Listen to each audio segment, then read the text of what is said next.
Hello guys, स्वागत है आप सभी का आपके अपने YouTube channel GS from basics में।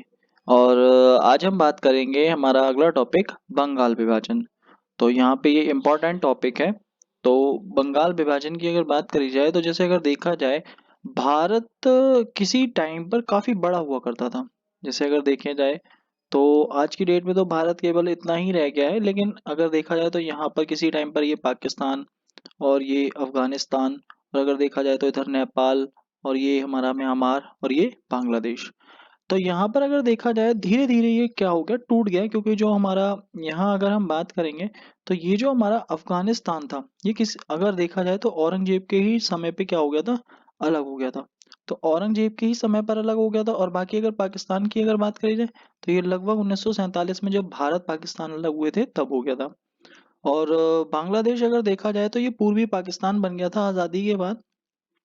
लेकिन अगर बात आती है तो अभी फिलहाल इसी की हमारी बात चलेगी, इस हिस्से की, ये बंगाल विभाजन। तो यहाँ पर हम इसकी बात करेंगे। और ये म्यांमार की अगर बात करी जाए तो म्यांमार लगभग हमारा 1937 में अलग हो गया था। जो भारत शासन अधिनियम 1935 आया था उसके द्वारा ये अलग हुआ था और 1937 में अलग कर दिया था। तो ये भारत के सभी हिस्से अगर देखे जाएं तो अलग अलग हो गए थे। अब इसी में अगर बात करी जाए तो एक हम बात करते हैं बंगाल विभाजन की।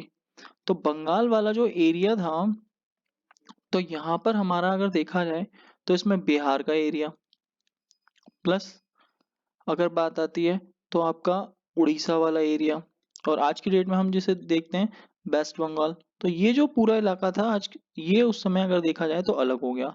तो बंगाल विभाजन अगर बात करी जाए तो ये हुआ कब, ये 1905 के नजरिए दौर में हुआ है। तो वहां पर हमें देखने को मिलेगा। तो अब ये करा किसने, सबसे इंपॉर्टेंट बात, तो गवर्नर जनरल लॉर्ड कर्जन था, तो कर्जन ने करा था। और उसने जितने भी प्रशासनिक कार्य किए थे, कर्जन यहाँ पे इंपॉर्टेंट नाम है। तो कर्जन ने जितने भी काम करे थे उन सभी कार्यों में सबसे ज्यादा विवादित कार्य यही था, बंगाल विभाजन। अब बंगाल विभाजन अगर देखा जाए तो ये फैसला, इसमें भी तीन बातें आती हैं कि तीन बातों में अगर देखा जाए तो तीन बातें हमें देखने को मिलेंगी। एक तो हमें देखने को मिलता है यहाँ पे 20 जुलाई। और दूस 20 जुलाई इसलिए इम्पोर्टेंट है क्योंकि यहाँ पर ये जो फैसला था, ये फैसला सुनाया गया था अंग्रेजों की तरफ से, ये फैसला आया 20 जुलाई को। फिर एक डेट आती है हमारी 7 अगस्त की। तो 7 अगस्त के दिन अगर देखा जाए तो इसके खिलाफ कांग्रेस का अधिवेशन हुआ। तो ये भी हमारा इम्पोर्टेंट है, कांग्रेस का अधिवेशन 7 अगस्त को हुआ था इसके खिलाफ।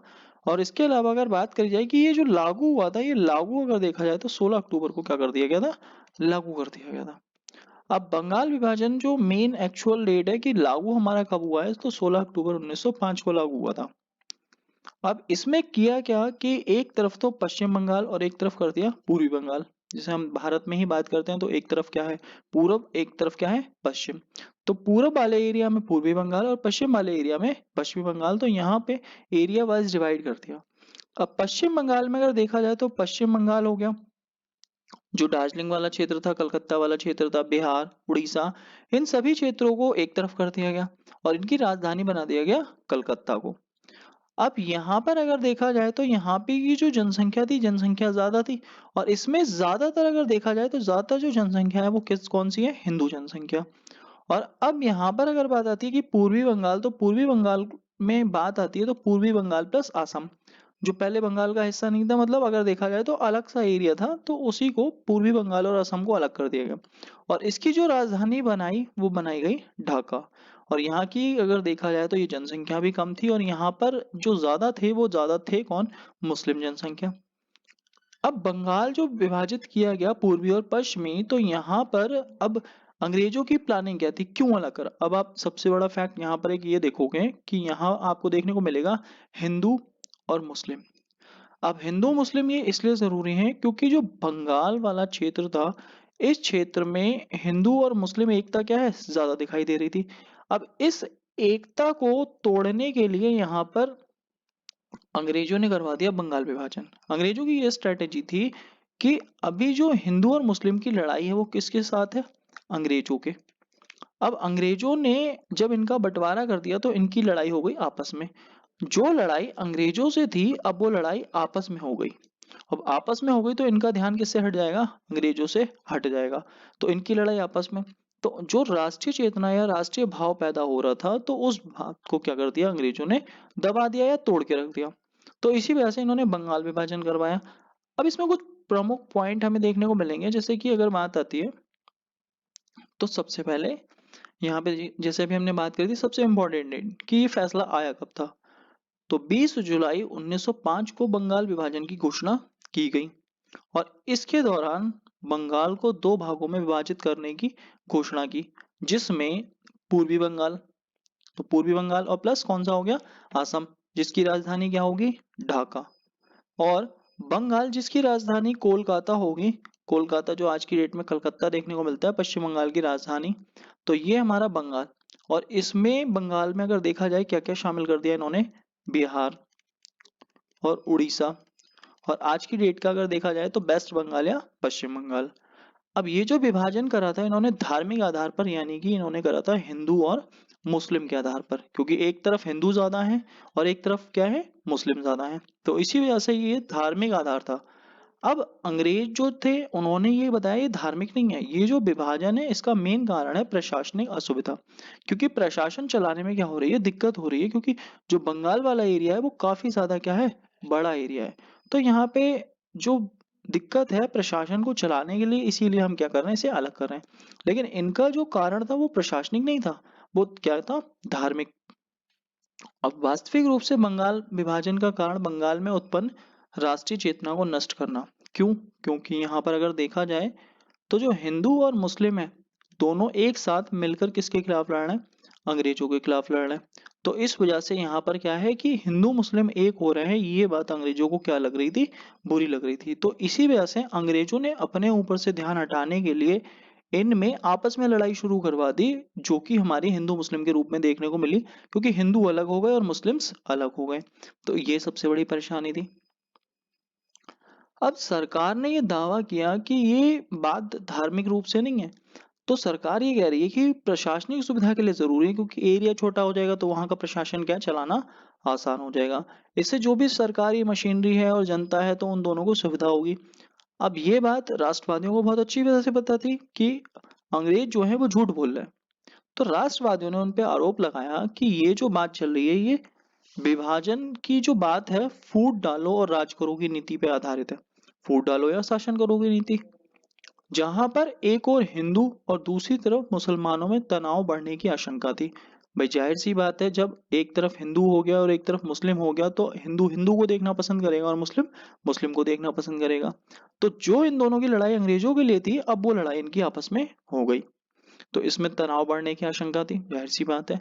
दूसरा, बंगाली और गैर बंगाली के बीच में भी संघर्ष स्पष्ट था, क्योंकि बंगाल में अगर देखा जाए कुछ तो बंगाली भी हैं और कुछ गैर बंगाली भी जो बाहर के लोग रहते हैं। जैसे अगर बिहार वाला एरिया देखा जाए, उड़ीसा वाला, तो ये सब काउंट तो बंगाली में होते थे। तो राष्ट्रवादियों ने इस विभाजन के विरोध का निर्णय लिया कि भाई हम इस विभाजन को नहीं मानते, आप क्या कर रहे हो, हमें लड़ाई करवा रहे हो। तो इस बात से मतलब अब यहाँ पर देखा जाए तो राष्ट्रवादियों के सामने जब ये बात आई तो इन्होंने इसके लिए एक अधिवेशन किया। तो जैसे हमने देखा है कि कांग्रेस के अलग अलग अधिवेशन हुए, तो कांग्रेस ने इसको करा बनारस में इसके लिए अधिवेशन। क्यों? क्योंकि यहाँ पर 7 अगस्त 1950 को कोलकाता के टाउन हॉल में बंगाल विभाजन के विरोध में स्वदेशी आंदोलन की घोषणा हुई। कि बंगाल विभाजन की बात आ रही थी तो कौन सा आंदोलन होगा उसके लिए, स्वदेशी आंदोलन। और उसके बहिष्कार का क्या करा, प्रस्ताव पारित करा। क्योंकि जो स्वदेशी आंदोलन है वो किसके खिलाफ चल रहा है, बंगाल विभाजन के। तो उसी उसका बहिष्कार तो करना ही है क्योंकि विभाजन कर दिया है। तो इस बात के लिए कांग्रेस ने बनारस अधिवेशन में स्वदेशी तथा बहिष्कार आंदोलन का अनुमोदन किया। अनुमोदन का मतलब होता है समर्थन। जैसे अगर हम देखें कि बात आती है कि राष्ट्रपति में हम जैसे पढ़ते हैं कि राष्ट्रपति के लिए कितने अनुमोदक चाहिए होते हैं। एक तो बात आती है अनुमोदक की और एक बात आती है प्रस्तावक की। तो राष्ट्रपति के लिए प्रस्तावक 50 चाहिए होते हैं और अनुमोदक भी कितने चाहिए होते हैं, 50। मतलब 50 तो वो प्रस्ताव जो प्रस्ताव लेके आते हैं और 50 जो उन 50 का क्या करेंगे, समर्थन करेंगे, तो उस बात को बोलते हैं समर्थन। तो बनारस अधिवेशन में स्वदेशी आंदोलन और बहिष्कार आंदोलन का क्या किया गया, समर्थन किया गया। और इसको जो नाम दिया गया, इसको नाम दिया गया बंग भंग विरोधी। मतलब बंगाल जो हो रहा है वो टूट रहा है, यानी दो हिस्सों में बंगाल क्या हो रहा है, भंग हो रहा है। तो उसको बोला गया बंगाल विरोधी आंदोलन। तो बंगाल विरोधी या बंग भंग विरोधी आंदोलन के नाम से भी जाना गया। या इसे स्वदेशी का हो या इसे बंग भंग विरोधी आंदोलन का हो, बात एक ही है। बंगाल विभाजन का जो फैसला था वो 16 अक्टूबर 1905 को लागू हुआ और इस दिन बंगाल में जो था वो शोक दिवस मनाया गया 16 अक्टूबर को, और इसे राखी दिवस के रूप में मनाया गया। और विरोध में जो लोग थे वो कहाँ आ गए, सड़कों पे आ गए। अब शोक दिवस तो चलो समझ में आता है कि शोक मतलब लोगों को, हिंदू और मुस्लिम्स को क्या हुआ, दुख हुआ, तो उन्होंने शोक दिवस मनाया। अब राखी से मतलब यहाँ पर निकल के आता है रक्षाबंधन। तो जो रक्षाबंधन है, तो रक्षाबंधन की बात जो आती है तो मतलब हिंदू और मुस्लिम है, दोनों ने एक दूसरे को क्या बांधी, राखी बांधी। तो यहाँ पर अगर देखा जाए तो प्रेम का धागा अगर हम कह सकते हैं, तो प्रेम का धागा एक दूसरे को बांधा। तो इसी वजह से उसे शोक दिवस और राखी दिवस के रूप में मनाया और विरोध में भी क्या हो गए, लोग सड़कों पर इकट्ठा हो गए। तो अब इसके बाद में जो शुरू करा इन्होंने स्वदेशी आंदोलन। अब स्वदेशी आंदोलन में क्या था, अब स्वदेशी आंदोलन, स्वदेश, तो स्वदेश में का मतलब बात आती है कि अपना देश भाई। तो अपना देश यानी अपना देसी सामान जो भी हमें यूज करना है, हम केवल वही यूज करेंगे। तो इस आंदोलन के अंतर्गत न केवल विदेशी वस्तुओं का बहिष्कार किया गया, भाई विदेशी वस्तु अगर कोई सामान बना रहा है, कोई सामान अंग्रेज बना रहे हैं या कोई सामान भारतीय बना रहे हैं, तो हम कौन सा सामान लेना पसंद करेंगे, जो भारतीय बना रहे हैं, ना कि अंग्रेज वाला। तो इसीलिए विदेशी वस्तुओं का बहिष्कार किया। बल्कि स्कूल स्कूल की जगह इन्होंने ये कह दिया कि आप कहाँ जाओ, गुरुकुल। अगर आपको शिक्षा लेनी है तो आप गुरुकुल जाओ, या फिर जो भी हमारे ज्ञान देते हैं, जो गुरुजन वगैरह होते हैं, तो उनके पास जाकर आप ज्ञान लो, आपको इनके अंग्रेजों के स्कूल जाने की जरूरत नहीं है। अदालत, अगर आपको न्याय पाना है तो आप क्या है, गांव में पंचायत बुला लो। उस बात से आपको पंचायत यानी जहां पंच बैठते हैं, आप उन्हीं के द्वारा क्या करवा लो, फैसला। अदालतों में जाना बंद कर दो, क्योंकि हमें अंग्रेजों से कोई लेना देना नहीं है। फिर बात आती है उपाधियों की, कि जैसे उपाधियां थी तो उस समय जो हमारी उपाधियां चलती थी, जैसे राजा राम मोहन राय को क्या उपाधि थी, राजा की। या रविन्द्रनाथ टैगोर को नाइटहुड की उपाधि। या फिर अगर देखा जाए सुभाष चंद्र बोस को नेता की उपाधि। तो अलग अलग। या फिर बात आती है केसरे हिंद, तो केसरे हिंद की भी उपाधि। तो अलग अलग हमारी उपाधियां थी, तो जिन जिन लोगों के पास में उपाधियां थी उन सबने लौटाना शुरू कर दिया कि भाई हमें अंग्रेजों की कोई भी उपाधि नहीं चाहिए। और जिन लोगों के पास में सरकारी नौकरियां थी उन्होंने भी नौकरियां छोड़ना शुरू कर दिया कि भाई हम क्या है, हम सरकारी नौकरी नहीं करेंगे, क्योंकि अंग्रेज क्या है, वो हमारे साथ गलत कर रहे हैं, तो हम इनके यहाँ काम नहीं करेंगे। तो जितने भी छोटे मोटे लोग भी थे उन्होंने भी कहीं ना कहीं बहिष्कार कर दिया, कि जैसे अगर मान लो दूध वाला है तो उसने दूध ले जाना बंद कर दिया, प्रेस वाला है तो उसने प्रेस करनी बंद कर दी। तो इस तरह से मतलब जितने भी लोग थे भारतीय, उन सभी ने वस्तुओं का, स्कूलों का, अदालतों का, उपाधियों का और सरकारी नौकरियों का, सभी का क्या कर दिया, बहिष्कार। मतलब पूरी तरह से उसको बैन कर दिया कि कोई भी भारतीय इस चीज को यूज नहीं करेगा। फिर बात आती है, इस आंदोलन के दौरान एक अंग्रेज अधिकारी वैलेंटाइन शिरोल, तो ये इंपॉर्टेंट है कि वैलेंटाइन शिरोल था जो, उसने तिलक को भारतीय शांति का जनक कहा।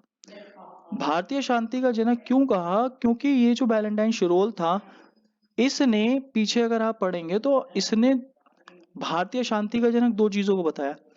एक तो अगर समाज की बात आती है तो समाज हो जाता है आपका आर्य समाज, और आर्य समाज की स्थापना किसने करी, दयानंद सरस्वती ने। और इसके अलावा या तो समाज के रूप में अगर आपसे पूछा जाए भारतीय शांति के लिए कौन सा समाज जिम्मेदार है, तो आर्य समाज। और अगर व्यक्ति, तो दयानंद सरस्वती। या अगर व्यक्ति की बात आती है तो तिलक। तो ये तीन लोग हमारे अगर देखा जाए भारतीय शांति को कहलाते हैं कि इन्होंने भारत में क्या फैलाई, अशांति अंग्रेजों के नजरिए से। तो वैलेंटाइन शिरोल ने कहा था, क्यों, क्योंकि उस समय अगर देखा जाए तिलक ने दो काम करे थे, क्योंकि इन्होंने जो थे, तो अगर देखा जाए 1893 और 1895 में दो काम शुरू करे थे। 93 में एक तो गणपति महोत्सव और 95 में शिवाजी महोत्सव। तो ये कहीं ना कहीं अगर देखा जाए किसको जोड़ रहे थे, हिंदुओं को।